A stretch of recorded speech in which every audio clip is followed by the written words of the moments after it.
Hi, I'm Dawn Davies. And I'm Billy Abbott, and today we're trying Highland Park Valkyrie.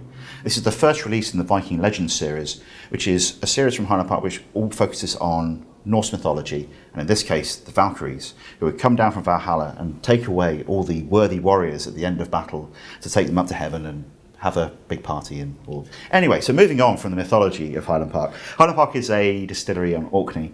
And Orkney is a land which is very, very connected to the Scandinavian peninsula, was ruled by Norsemen for many years.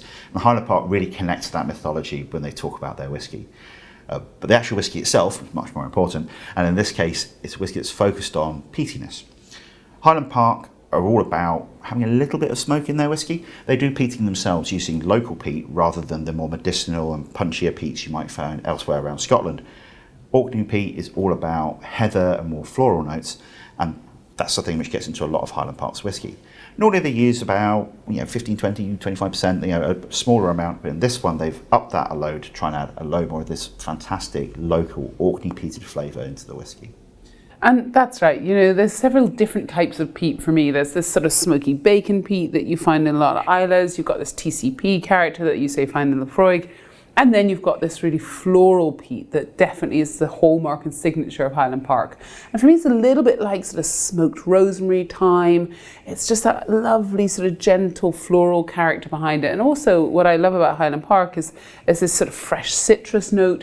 There's a little bit of green apple, there's some ginger, there's some soft spices in there. It's a very gentle dram and actually a really nice way of getting into peat.